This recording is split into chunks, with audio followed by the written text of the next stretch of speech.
Hey, ¿qué tal mis queridas lunas galileanas? Soy Mike y este es un pequeño aviso para la comunidad de la Facultad de Ciencias. El 8 de abril, día del eclipse, voy a estar con los telescopios con sus respectivos filtros solares para que podamos hacer la observación del eclipse. Y además, después de concluido el eclipse, quiero hacer un pequeño concurso de preguntas generales de ciencia en la cual voy a tener preparados unos premios bonitos para los primeros 3 lugares, como lo es un telescopio, un proyector de estrellas, una revista científica y un pequeño astronauta ventilador. Entonces, atentos a ese día, por si gustan, quieren acompañarnos, será un placer tenerlos ahí.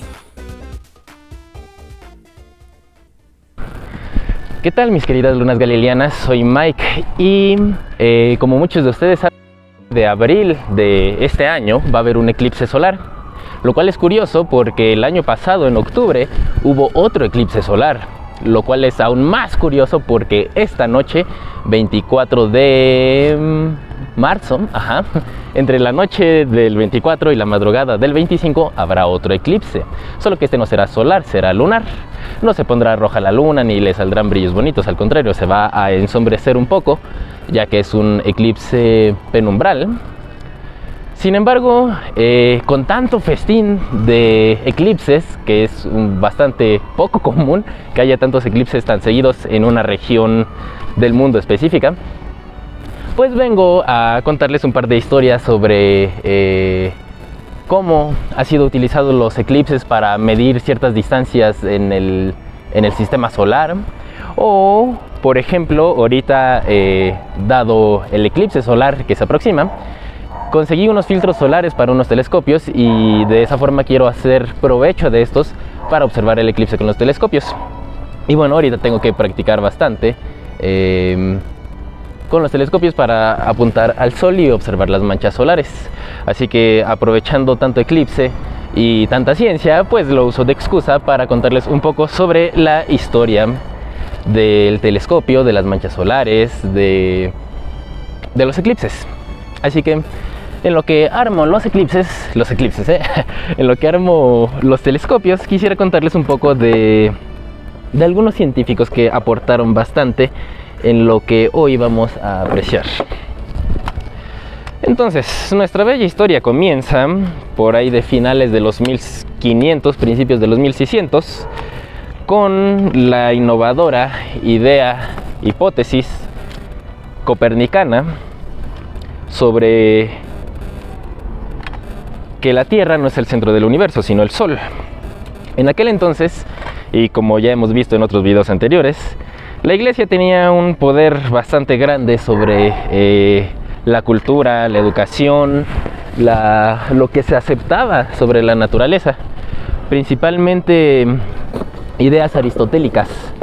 O sea, ya habían bastantes siglos en el cual se tenían ideas bastante arraigadas tanto en la religión, pero en aquel entonces, evidentemente, lo que dictaba la religión casi que se adaptaba, modificaba la cultura, la sociedad, las ideas, la cosmovisión de aquel entonces. Y bueno, en términos religiosos, por plantearlo de alguna forma, la Iglesia cristiana planteaba que la Tierra era el centro del universo. ¿Por qué? Porque la lógica era: nosotros fuimos hechos a semejanza del Dios Todopoderoso. Si nosotros fuimos hechos a su imagen y semejanza, pues por supuesto que somos los consentidos, por así decirlo. Entonces la idea era, pues si nosotros somos los consentidos del Creador, es lógico pensar que nuestro planeta tiene un lugar privilegiado en el cosmos. Al menos esa era la creencia, repito, arraigada desde Aristóteles. Sin embargo, llega Copérnico a decir: Nel, yo creo que la Tierra no es el centro del universo. Yo creo que el Sol es realmente el centro y es la Tierra la que gira alrededor del Sol. Y bueno, esto trajo una controversia, como en aquel entonces pudieron imaginarse. Si vieron el video acerca del escepticismo y recuerdan el destino de Hipatia, pues ya pueden hacerse una idea de lo controversial que era esta idea y las personas que que fomentaban esta nueva teoría de que la Tierra no era el centro del universo. ¿Cómo era posible? ¿Cómo es posible que no tengamos un lugar privilegiado? Y después no brincaremos directamente a Galileo, que ahora que lo menciono, el canal se llama La Torre de Galileo y por alguna razón casi no hemos mencionado nada de él. Pero bueno, este es un primer acercamiento, ya pronto hablaremos a profundidad de el trabajo de Galileo Galilei. Pero bueno, el siguiente nombre a destacar es un italiano, un olano, llamado Giordano Bruno. Esta persona no era científica, no era un físico, no era astrónomo, se le daba más la poesía y la filosofía. Sin embargo, era un hombre bastante versado en la teoría cosmológica que se estaba desarrollando, versado en el sentido de al tanto. Y este fue como un segundo acercamiento al cambio de la cosmovisión sobre la cosmología, sobre el lugar que tenía nuestro planeta en el cosmos. Y a pesar de que la religión era bastante imperante en la cultura en aquel entonces, este filósofo Giordano Bruno, o posteriormente Galileo, a pesar de que, bueno, a Giordano Bruno lo acusaban de hereje, de ir en contra de las creencias de las creencias aristotélicas que estaban planteadas y por ende en contra de Dios. Sin embargo, este filósofo planteaba, corroboraba, admiraba la idea de Copérnico, no en contra de su religión, sino incluso lo planteaba con una forma distinta de ver el concepto de su deidad.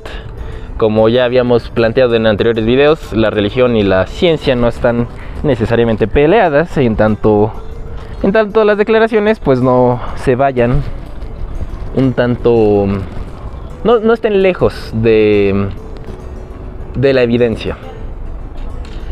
Pero bueno, esto es más que evidencia. Bueno, sí había evidencia, claro, por supuesto. Pero Giordano Bruno lo veía en un entorno a pues lo que él profesaba, la filosofía. Entonces,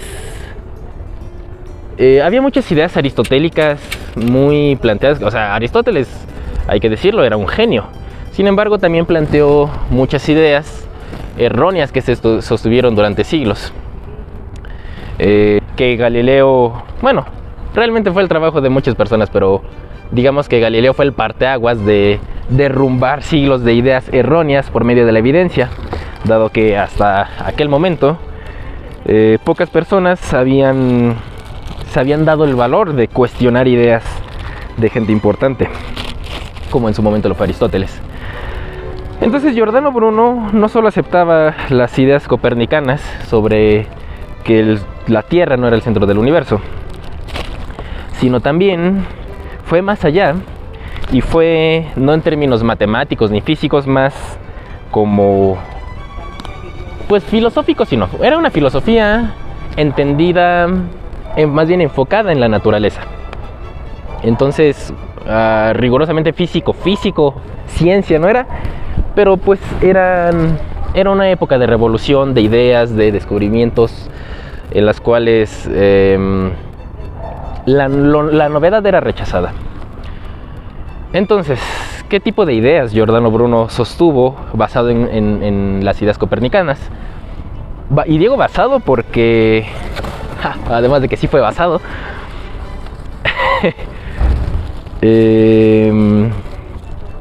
fue más allá de lo que planteaba Copérnico. Giordano Bruno planteaba la idea de que el universo era infinito.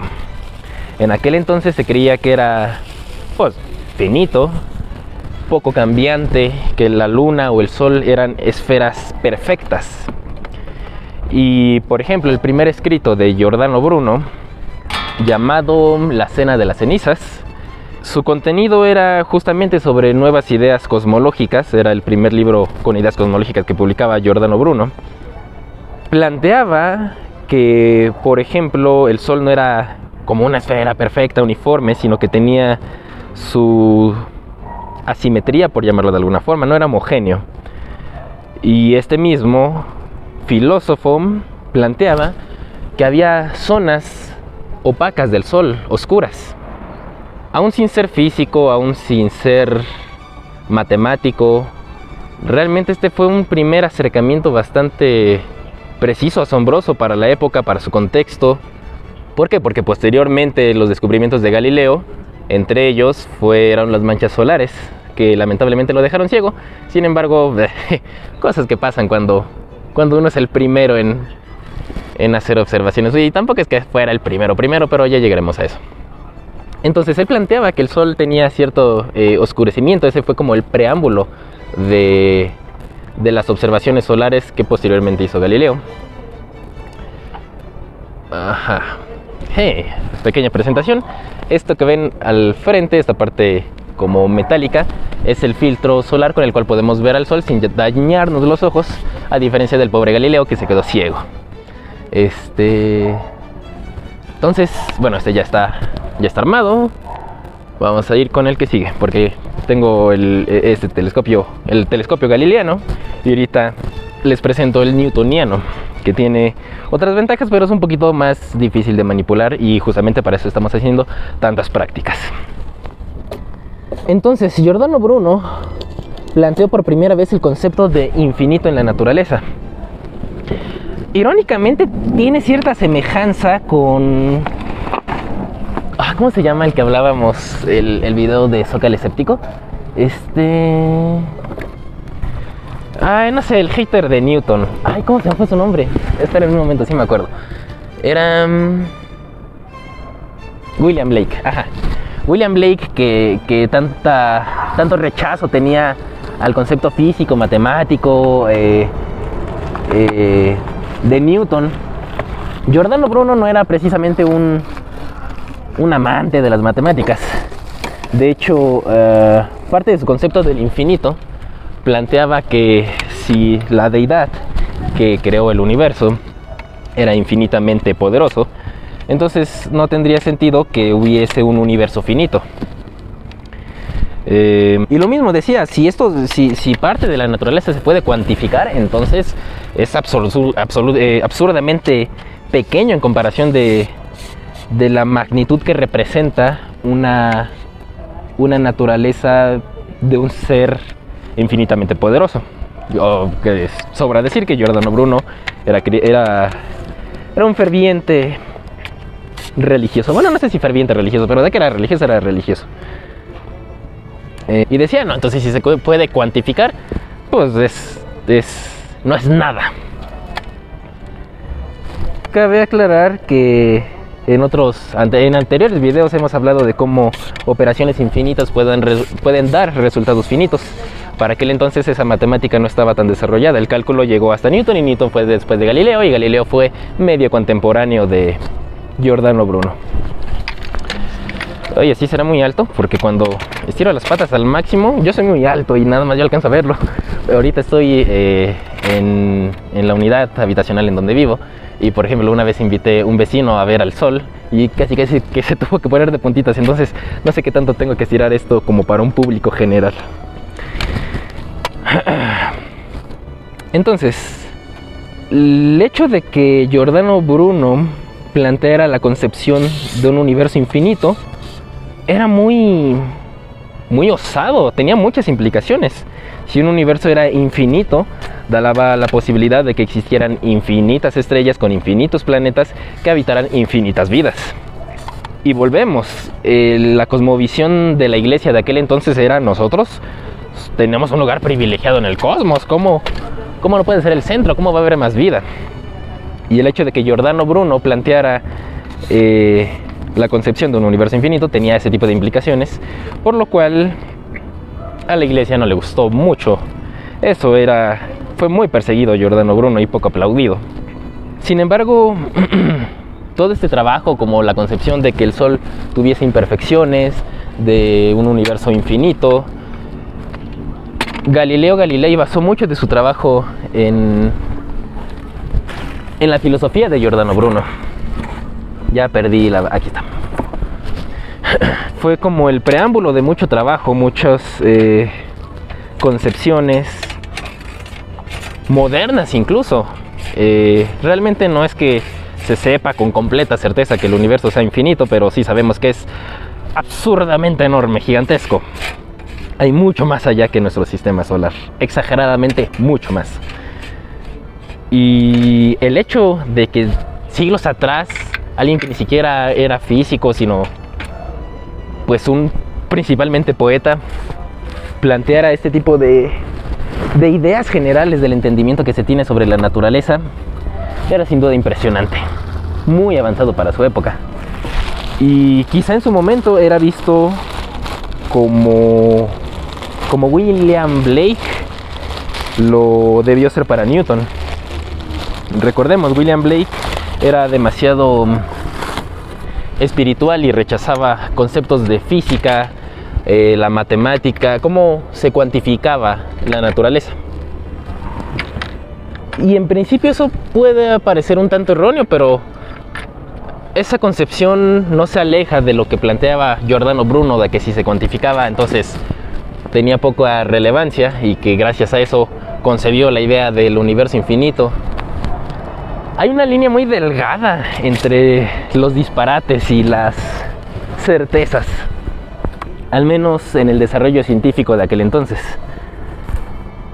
Y como por ejemplo ideas tan medianamente semejantes como las de William Blake o Giordano Bruno se conciba tan distinto, me parece que ahí se refleja la importancia del escepticismo en la ciencia, porque al principio una idea disparatada más bien una idea que suena disparatada puede simplemente llegar a burlas o incluso a ejecuciones, como le pasó a nuestro pobrecito Nolano.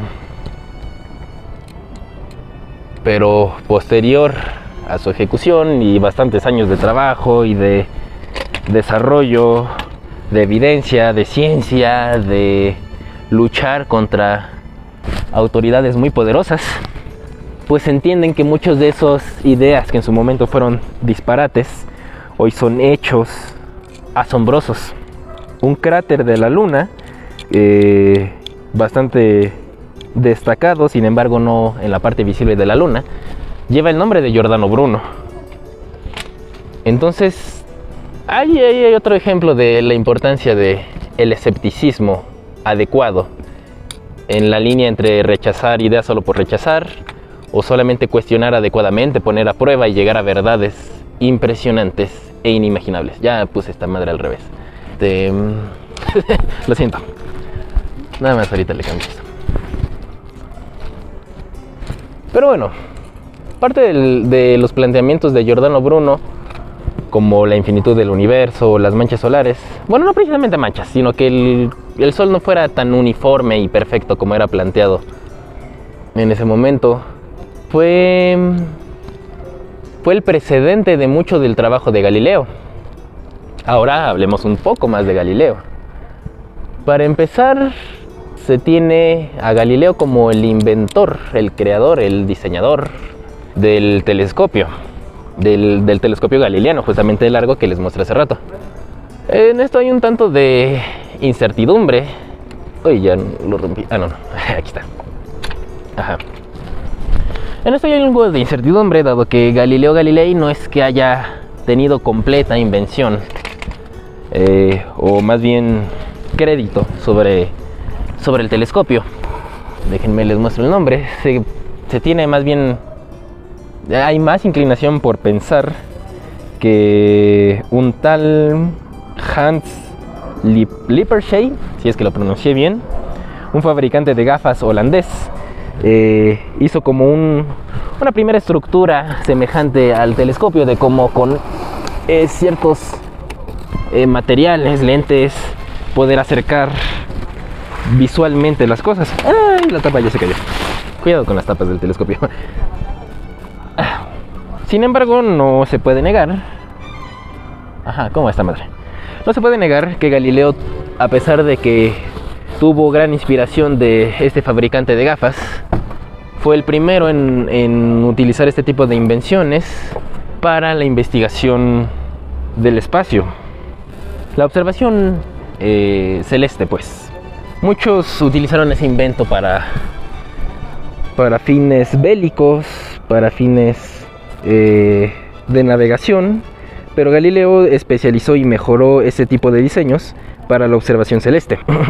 Con especializar el diseño de estos lentes para la observación estelar, fue que hizo más descubrimientos, sin duda impresionantes, que también molestaron un poquito a la iglesia de aquel entonces, porque desafiaba, tal como Giordano Bruno lo hizo, muchas creencias sobre la naturaleza que iban en contra de los planteamientos aristotélicos.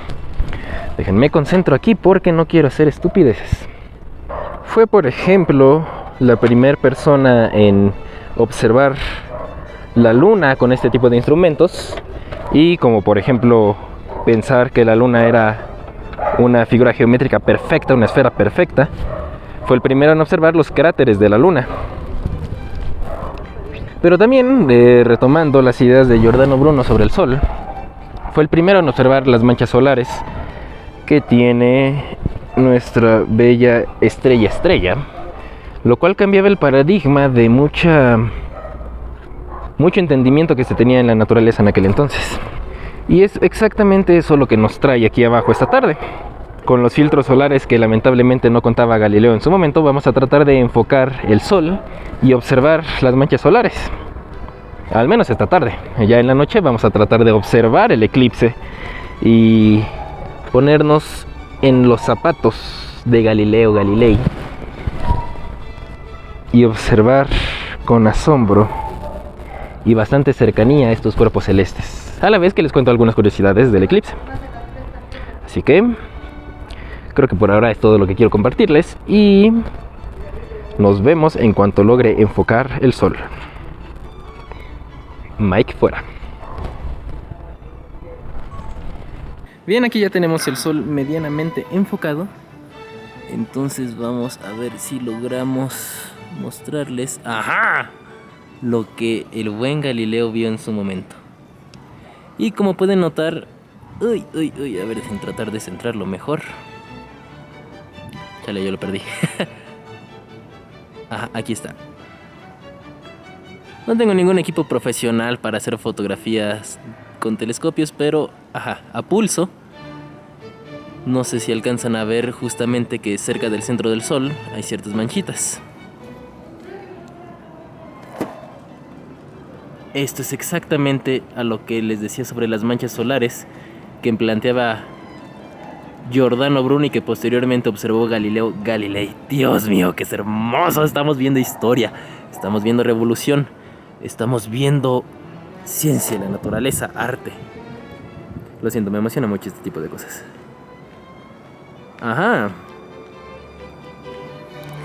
Y esto con el buen telescopio newtoniano. Ahora el reto será con el... dije newtoniano, con el telescopio galileano. Ahora el reto será con el newtoniano. Y digo reto porque no lo sé manejar, pero pues para eso está la Torre de Galileo. No solamente para que les enseñe lo que sé de ciencia e investigue, sino yo también aprender. Así que ahorita les mostraré si tuvimos éxito.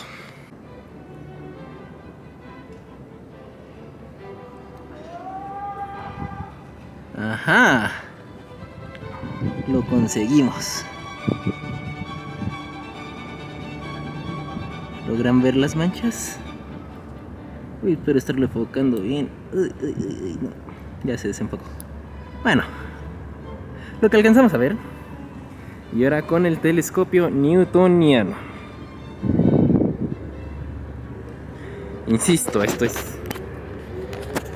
ciencia, esto es historia, esto es revolución. Esto representa demasiado en la historia, no solo científica, sino de la humanidad, de cómo percibimos la naturaleza, de un paso más cerca de alcanzar las estrellas. Entonces, híjole, estoy muy emocionado por los eclipses que se vienen. Si tienen la oportunidad de verlo, ya sea en la ciudad, en Mazatlán, se va a ver muy bien. Y no hay muchas regiones del mundo en realidad en la cual se va a ver, pero si eres de México, al menos tendrás una buena vista. Nos vemos en la noche para ver el eclipse penumbral lunar.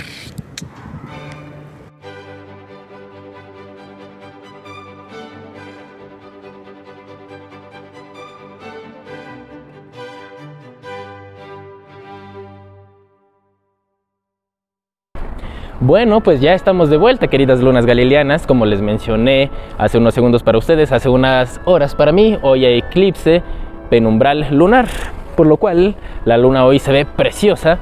Y pues aprovechando la plática de la mañana sobre telescopios, voy a otra vez contarles un par de cosas en lo que armo en el telescopio para observar más de cerca la bella luna que hay esta noche y contarles las curiosidades que les prometí acerca de los eclipses.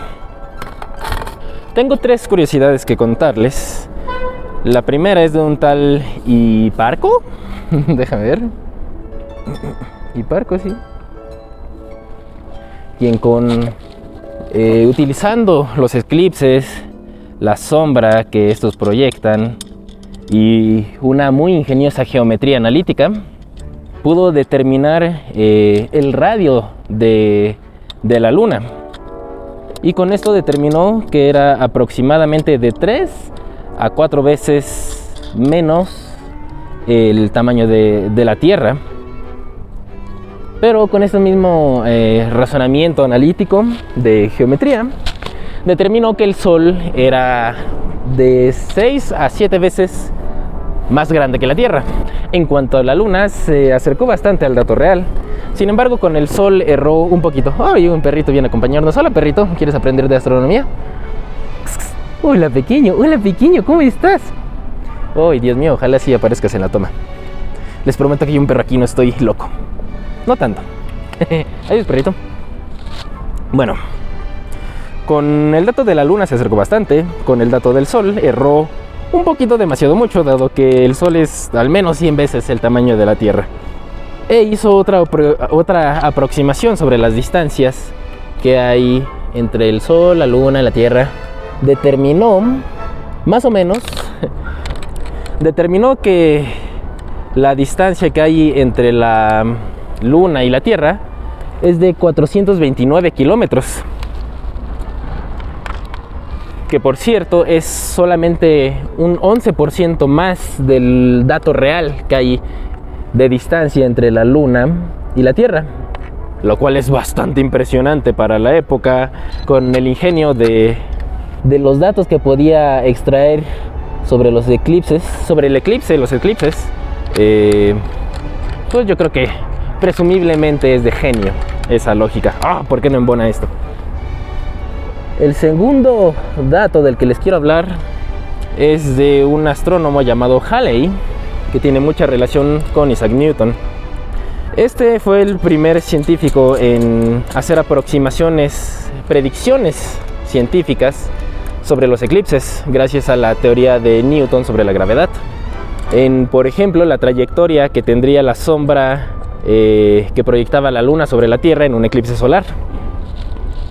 Y además determinó explicó. Caray, me falta aquí un... no, aquí está.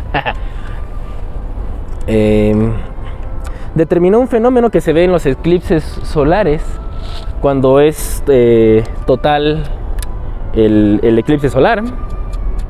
A los pocos segundos de que tape por completo el Sol, se ven unos pequeños rayos luminosos como si de esferas se trataran. Estas esferas luminosas se llaman perlas de Bailey. Y Halley lo que hizo fue teorizar correctamente que este efecto luminoso se llevaba a cabo gracias a los valles, a los montes que tiene la Luna. Lo cual nos remonta justamente a los descubrimientos que hizo Galileo, siendo la primera persona en diseñar un telescopio especialmente para la observación astronómica, quien determinó que había montañas, valles en la Luna, contrario a lo que se creía de que era una esfera perfecta.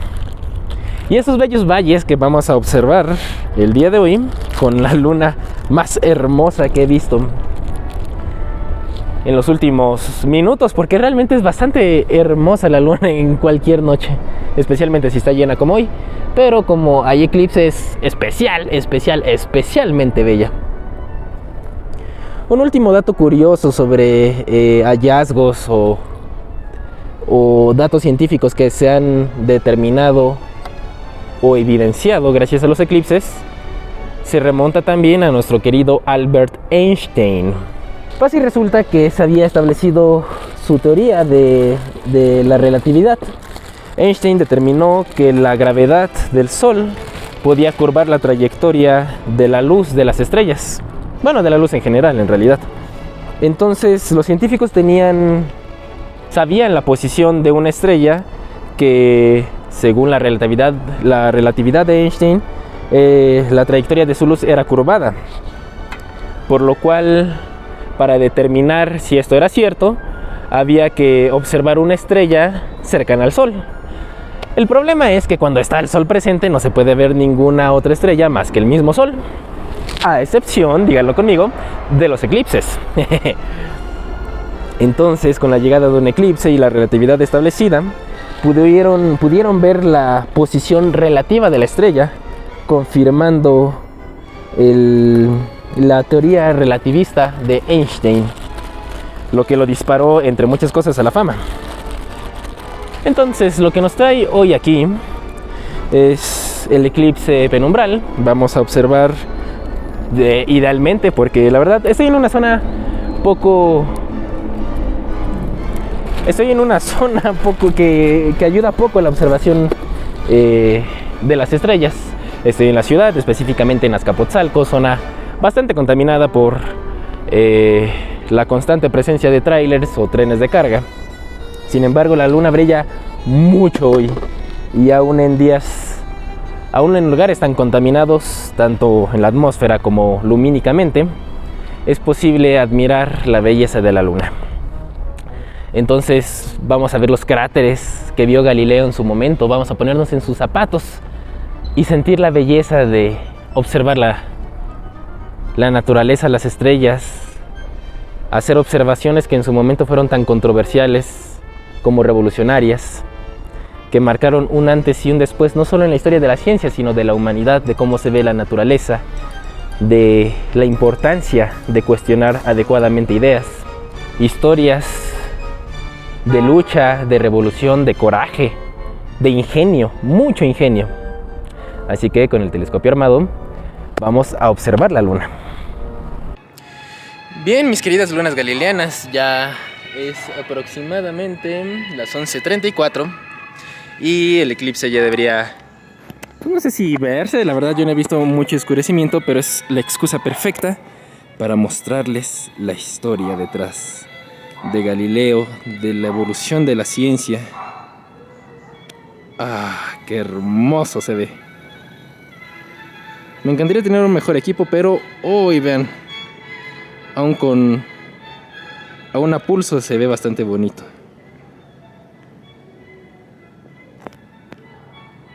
Es más,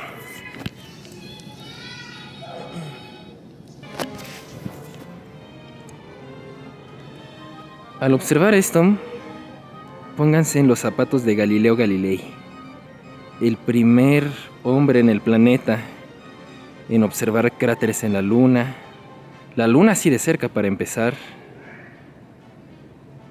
las implicaciones, la revolución que traía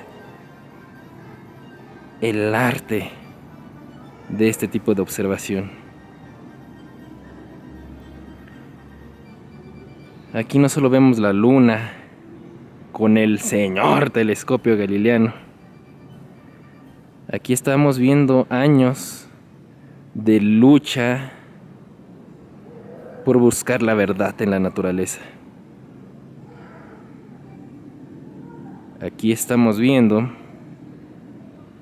idealistas, poetas como Giordano Bruno, dando su vida por sus ideales. Aquí vemos a Galileo Galilei asombrándose, enamorándose de la naturaleza. Aquí vemos las hipótesis de Halley con estos efectos lunares en los eclipses. Aquí vemos arte, vemos historia, vemos ciencia, vemos descubrimientos, vemos revolución. Wow, no sé ustedes, pero a mí me enamora esto.